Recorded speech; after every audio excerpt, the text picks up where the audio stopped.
French revolution and the idea of nation part में हम लोगों ने क्या देखा था कि फुल फ्लेजेडली किसका रूल था फ्रांस में, मोनार्की का रूल था। फिर उससे हटा के हम लोगों ने क्या किया, मतलब हमने नहीं, फ्रांस वालों ने, कि डेमोक्रेटिक रूल डेवलप किया। डेमोक्रेटिक रूल डेवलप करने के बाद लोगों के बीच में कॉमन फीलिंग आने के लिए, ये भाई इधर आके बैठना, हाँ नहीं, तेरे को क्वेश्चन पूछ के मारने के लिए आसान हो गया मेरे को, हाँ ठीक है। तो फिर हम लोगों ने फ्रेंच सब रिवोल्यूशनरीज जितने भी थे उन्होंने क्या किया कि लोगों को इकट्ठा करना था, कॉमननेस फीलिंग लाना था। तो उन्होंने ला पैट्रे, ले सेटियोन, फिर हिम्स, फ्लैग्स, बहुत कुछ किया लोगों को साथ में लाने के लिए। या इन रिवोल्यूशनरीज को सब फ्रांस के लोगों को साथ में क्यों लाना था?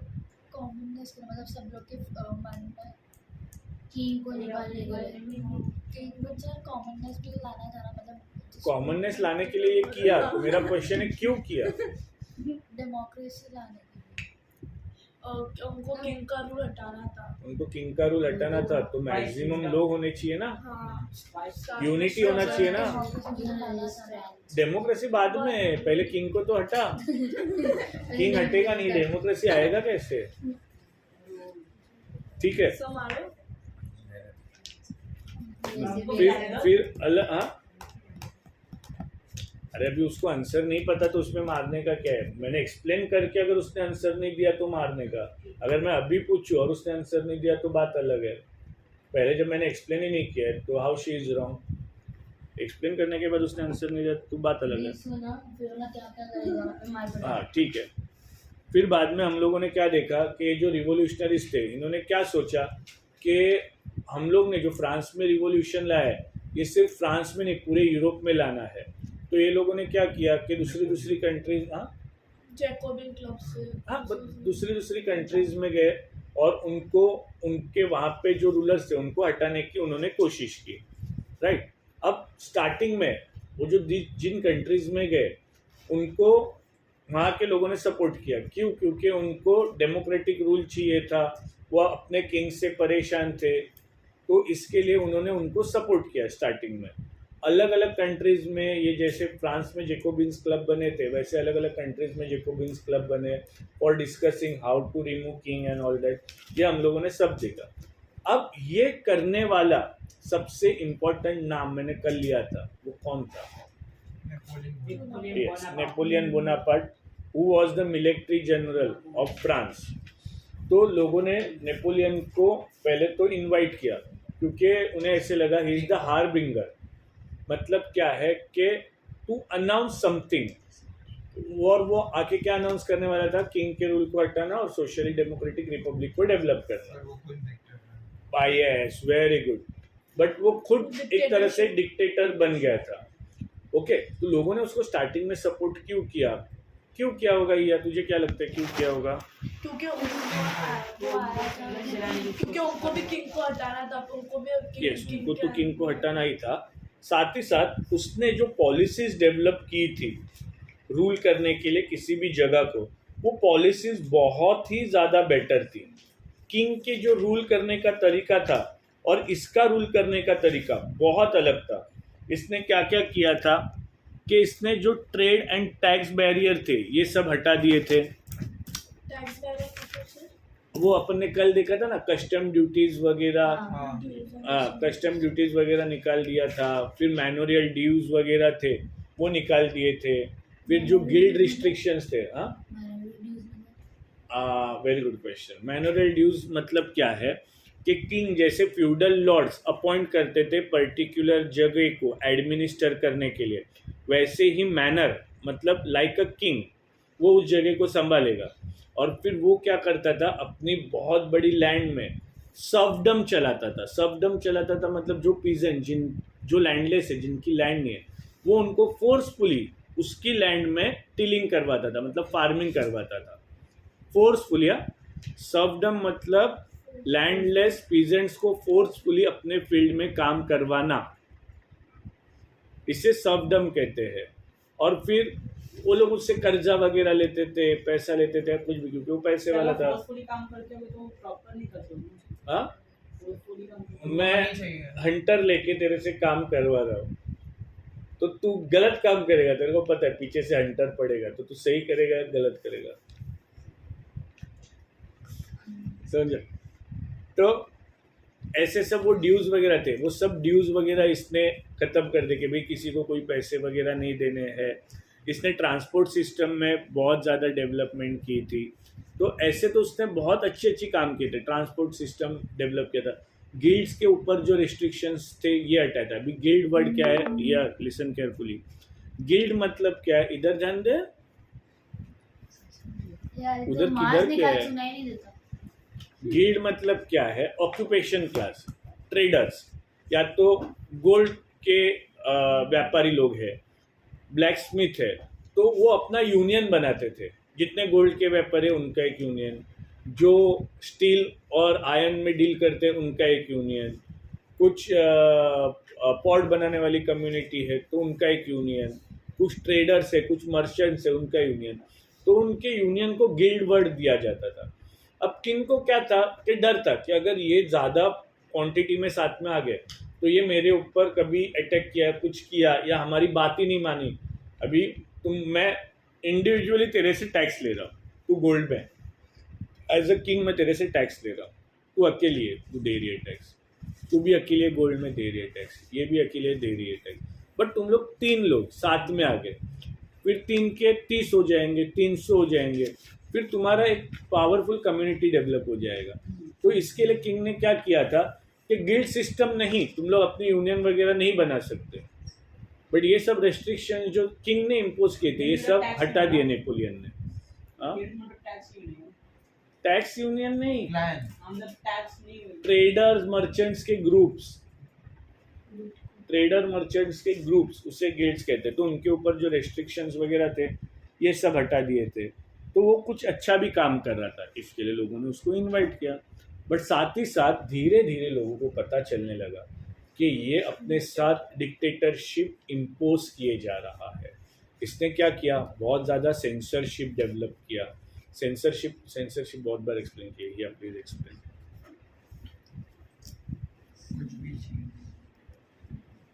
या एक्सप्लेन देव, सेंसरशिप आ रहे तुझे, बोल। कुछ भी चीज उसने बाहर रिवील नहीं कर publish without permission of king. अभी फॉर एग्जाम्पल म्यूजिक आपने म्यूजिक नहीं, मूवी कंपनी, हाँ, अभी ये जो पिक्चर है कश्मीर फाइल्स, उसको ए का टैग दिया है, बराबर। कोई भी पिक्चर बनता है ना, वो पब्लिश करने के पहले एक सेंसर बोर्ड होता है, वो मूवी को देखता है। तो उसमें अगर कोई एडल्ट सीन हुए, इंटीमेट सीन हुए, और वो कुछ ज़्यादा ही हुए, ऐसे तो इंटीमेट सीन रहते हैं बट कुछ ज़्यादा ही नेक्स्ट लेवल पे हो गए, तो उससे वो बोर्ड कट कर देता है, वो बोर्ड कट कर देता है। तो सेंसरशिप मतलब क्या है कि अगर फ्रांस में या किसी भी कंट्री में जहाँ पे नेपोलियन का रूल है, तो उनको कुछ पब्लिश करना है, पब्लिकली लोगों को बताना है, तो उसको प्रायर परमिशन लेना पड़ेगा किंग का। फिर किंग को लगा सही है, ये पब्लिश कर सकता है तो कर सकता है। अब इसमें एक प्रॉब्लम क्या होता था कि अगर किसी को पब्लिश करना है कि नेपोलियन जो कर रहा है ये गलत कर रहा है, कैसे गलत कर रहा है, तो because of so and so reasons, तो उसके मन में ख्याल आया, उसके पास प्रॉपर रीजंस भी है। अब वो रीजंस अगर वो पब्लिकली एक्सप्लेन करने जाए तो सब लोग नेपोलियन के खिलाफ हो जाएंगे, इसके लिए सेंसरशिप होना ज़रूरी था। फिर साथ ही साथ उसने क्या किया, उसने ज़बरदस्ती लोगों को आर्मी में भर्ती करने के लिए बोला, उसे कॉन्स्क्रिप्शन कहते हैं। कॉन्स्क्रिप्शन, ज़बरदस्ती आर्मी में ये करना, इनकॉर्पोरेट करना। समझ में आया? पक्का? Okay, 2 minute. तो ये सब उसने जो थे ये गलत काम किए थे। तो एक बार मैं पढ़ के सब समझाता हूँ कि क्या क्या हुआ था। With in the wide swathe of territory, big area, ये किया था ना कल, हुआ था कल, वो पेज हुआ था।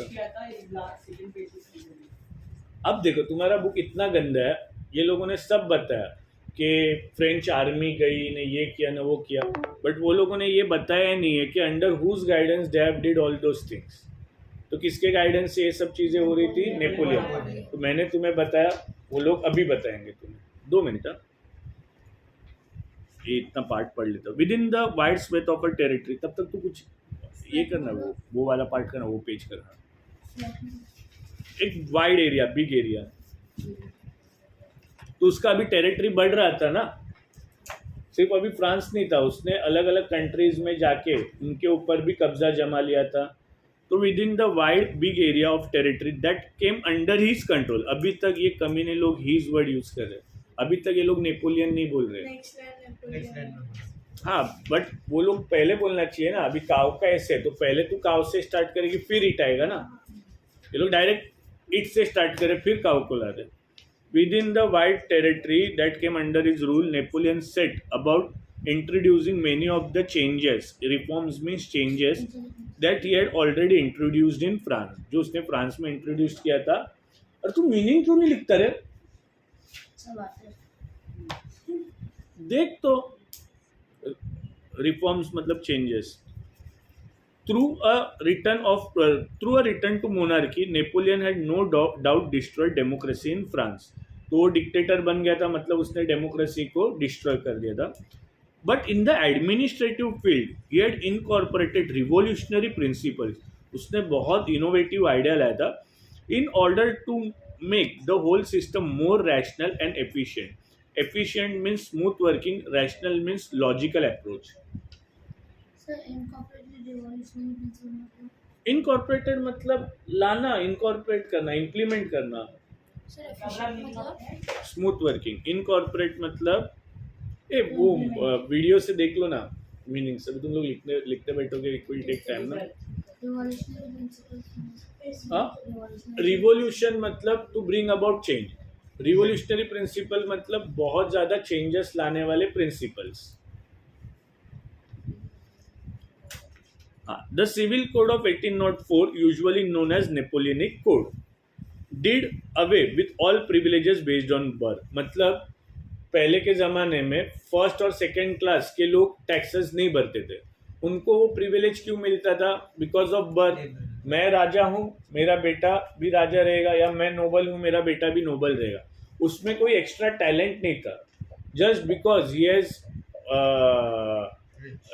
taken rich in a first or second state, he is exempted from paying taxes। वो गलत था, तो उसने all the privileges which were based on birth हटा दिए। बहुत अच्छा काम किया। Establish equality before the law and secured the right to property। उसने क्या बोला?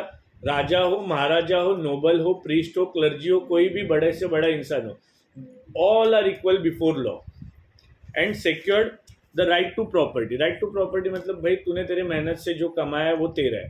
पहले कैसे था? किंग है, किंग इसने अपने मेहनत से बहुत अच्छा बंगला बनाया, किंग का किंगडम पसंद आया तो उसने वो ले लिया, तो गलत है ना। तो उसने राइट टू प्रॉपर्टी भी एस्टेब्लिश किया। This code was exported to the region under French control. In the Dutch republic, in Switzerland, in Italy and Germany, Napoleon simplified administrative divisions. अब वहाँ पे जो एडमिनिस्ट्रेटिव डिविजन्स थे वो उसने ख़त्म कर दिए। मतलब क्या था? वहाँ पे फ्यूडल लॉर्ड्स का वगैरह सिस्टम था। फ्यूडल लॉर्ड्स मतलब क्या? मैं राजा हूँ, मेरा इंडिया पूरा टेरिटरी है, अब मैं बॉम्बे में बैठ के दिल्ली, कश्मीर, तमिलनाडु सब जगह तो रूल नहीं कर सकता, तो मैंने कुछ लोग वहाँ पे अपॉइंट किए, तो इसके वजह से डिवीजन हो गया। अभी तेरे को मैंने कश्मीर में अपॉइंट किया, भाई तू कश्मीर देख ले।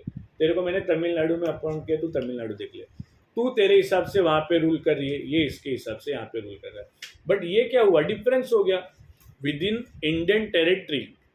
इंडियन टेरिटरी दो अलग अलग रूल्स फॉलो किए जा रहे हैं। गलत है ना ये? अगर कश्मीर में अगर कोई रूल है तो सेम रूल तमिलनाडु में भी होना चाहिए। But depending upon this feudal lords there was division of rules and regulations. उसने नहीं किया, उसने सेंट्रलाइज्ड एडमिनिस्ट्रेटिव सिस्टम डेवलप किया। Napoleon simplified administrative divisions, abolished the feudal system and freed peasants मतलब farmers from serfdom and manorial dues। serfdom मतलब क्या? दीव बोल। हाँ, दीव तू ही है ना? मैं क्यों पूछा? दीव तू नहीं है? अरे बोल ना, टाइम पास मत कर। क्यों नहीं पता? अभी एक्सप्लेन किया था। serfdom बोल। आ गया, तेरे को क्यों नहीं पता? आ गया, बोल। सो जो फार्मर्स की जो लैंड थी उसके अंदर फोर्सफुली लाके फार्मर की लैंड नहीं थी, जो अरे नहीं, लैंडलेस जो थी। लैंड नेपोलियन कोई एक रूलर है जिसका लैंड है, उसमें फोर्सफुली लोगों को वर्क कराना। हाँ, मतलब पीजेंट्स को वर्क कराना। सही अभी और मेरे को उधर confusion काम है। कराने भेजेगा, मैं क्या काम करूँगा? मेरे को थोड़ी ना आता है खेती बाड़ी करना। सही लोग दोनों को तो भी मैं तो दोनों बोल ने रही थी, wrong- इसने नहीं, बोला बीच में। दोनों ने रॉन्ग बोला, दोनों तो क्या को बोल इसने तो रही थी? बोला ही नहीं। इसने किंग का बोल रही थी सर, ये तो मतलब जो किंग का लैंड झूठ बोल रही थी सर, मैं हाँ, किंग ही बोला था। हाँ, किंग का king जो बोल लैंड सुना। है वो उसमें सब पीसेंट्स को काम करवाना फोर्सफुली। सर अभी मारो चोट। यही बोलने वाली थी। हाँ यही था। सर झूठ बोल रही है। मैं तो लैंड मैंने तो बोला एक बार मैंने खाली किंग बोला था। ठीक है, अगली बार से ना आंसर पता रहेगा तो हाथ ऊपर करो। अरे सर, नहीं हाँ, सर, बता सर दो। अभी आप हम लोग को नहीं मानते। हाँ? मतलब अरे समझा था ना, जैसे फ्यूडल लॉर्ड्स थे वैसे मैनर्स थे। सर, ये कल पोस्ट है, मतलब डेजिग्नेशन है। समझो। तो मैंने बोला था ना कि अभी पीजेंट्स वो गरीब लोग थे, वो उससे कर्जा वगैरह लेते थे। ड्यूज मतलब डेप्ट, कर्जा। सर शब्द मतलब अभी क्या होगा? अरे मैं एक फ्यूडल लॉर्ड हूँ, महाराष्ट्र मेरा पूरा लैंड है, किंग ने मेरे को महाराष्ट्र संभालने दिया है। ओके, अब ये पूरा मेरा लैंड है, मुझे वहाँ पे खेती बाड़ी करना है, तो मैं फोर्सफुली जो लैंडलेस पीजेंट्स है मेरे टेरिटरी में, उनको जबरदस्ती मेरे फील्ड में काम कराओ। इसमें नहीं समझने वाली बात क्या है? मैनुअल मतलब अरे डेजिग्नेशन है ना, जैसे फ्यूडल लॉर्ड्स रहते थे वैसे जिनके मैनर्स रहते थे, MANOR।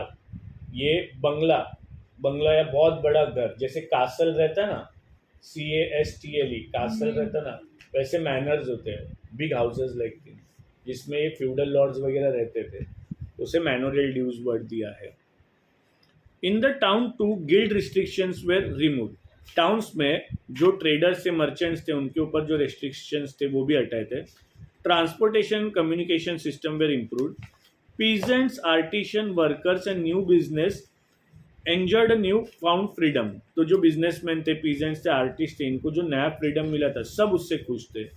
Businessmen and small-scale producer of goods in particular began to realize that uniform law, standard weight and measure, and common national currency would facilitate the movement and exchange of goods and capital from one region to another. तो लोगों को पता चला कि सब जगह uniform standard weights and measure है, सब जगह सेम करेंसी है, तो इसके वजह से क्या होगा? ट्रांसपोर्ट, कम्युनिकेशन सब फास्ट होने के कारण क्या होगा? बिजनेस फ्लरिश होगा।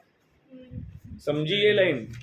Pigeon, artist, worker and new businessman enjoyed. फिर बिजनेसमैन एंड स्मॉल स्केल भी एंजॉय। क्यों? क्योंकि अभी सब कुछ सेम हो गया, यूनिफॉर्म हो गया। उसके वजह से exchange of goods and capital became very easy from one region to another.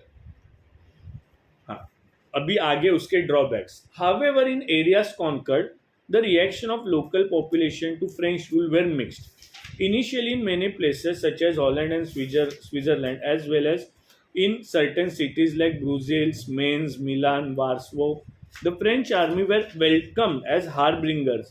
मतलब उसको वेलकम किया था। हार्बिंगर्स अभी मैंने वर्ड यूज किया था कि अ पर्सन हु अनाउंसर्स। तो क्या उसने अनाउंस किया? लिबर्टी। अभी मत लिख बेटा, ये रिकॉर्डिंग में है। हार्बिंगर्स मतलब the person who announces something. But the initial enthusiasm soon turned into hostility। Hostility मतलब दुश्मनी। पहले लोगों ने उसको फ्रेंडली वे में इनवाइट किया, अब लोग उसको अनफ्रेंडली कंसीडर कर रहे हैं। As it became clear that the new administrative arrangement did not go hand in hand with political freedom. मतलब उसने एडमिनिस्ट्रेटिव अरेंजमेंट्स या जो चेंजेस लाए वो अच्छे थे, but they doesn't go hand in hand with political freedom. मतलब administrative system उसने डेवलप किया, दीप कौन सी दुनिया में उसने एडमिनिस्ट्रेटिव सिस्टम डेवलप किया, but it does not go hand in hand with political freedom. मतलब जो पॉलिटिकल राइट्स थे, फंडामेंटल राइट्स थे, वो लोगों के छीन लिए गए। मतलब उनको जो फ्रीडम था वो फ्रीडम अभी उनसे छीन लिया गया। और कल भी मैंने बोला था, अपना मारे पराया मारे, अपना मारे कम दर्द होता है। अब नेपोलियन बाहर से आके इनका पॉलिटिकल फ्रीडम छीन लिया। जब ये थे, किंग थे, तभी भी सेम सिचुएशन था। इसने तो काफ़ी सारे रिस्ट्रिक्शंस कम किए, ट्रांसपोर्ट कम्युनिकेशन सिस्टम डेवलप किया, uniform standard weights and measures किए, बट क्या है उनके पॉलिटिकल फ्रीडम पे उसने हार्श अटैक किया। अब मैं तेरे को बोलूँ कि इसी रूम में रहने का तेरे को मैं बहुत अच्छे अच्छे तेरे को कपड़े दूंगा, रोज़ अच्छा खाना दूंगा, सब कुछ, बट इधर ही रहने का तेरा पॉलिटिकल फ्रीडम ये हो गया। तेरे को अच्छे कपड़े है, खाना है, सब कुछ है, बट तेरा पॉलिटिकल फ्रीडम ही चला गया, तो फ़ायदा क्या। उसने टैक्सेस भी बढ़ाए, increase taxation, censorship, force conscription. Conscription मतलब भर्ती कराना, कहाँ पे, into the French armies, required to conquer the rest of Europe. तो उसने सबको जबरदस्ती फ्रेंच आर्मी में क्यों डाला, क्योंकि उसको रेस्ट ऑफ पूरा यूरोप लेना था। All seem to outweigh the advantages of the administrative changes. Outweigh the advantages मतलब अगर हम लोग तुलना करें किसमें, एडमिनिस्ट्रेटिव सिस्टम में मॉडर्निटी लाने का और पॉलिटिकल फ्रीडम का, तो उसका पल्ला भारी कहाँ पे था, पॉलिटिकल फ्रीडम का पल्ला भारी था कि लोगों के पॉलिटिकल फ्रीडम छीन लिए गए। जब हम लोग वेट करते, जो नीचे रहता है उसका वेट ज़्यादा, जो ऊपर रहता है वो हल्का। तो जो एडमिनिस्ट्रेटिव चेंजेस लाए थे और इन दोनों का अगर कंपैरिजन किया तो पॉलिटिकल फ्रीडम का पल्ला भारी था, पॉलिटिकल फ्रीडम लोगों का छीन लिया गया था, बहुत ज़्यादा टैक्सेशन बढ़ाया गया था, सेंसरशिप लाया था, कॉन्स्पिरेशन था, इधर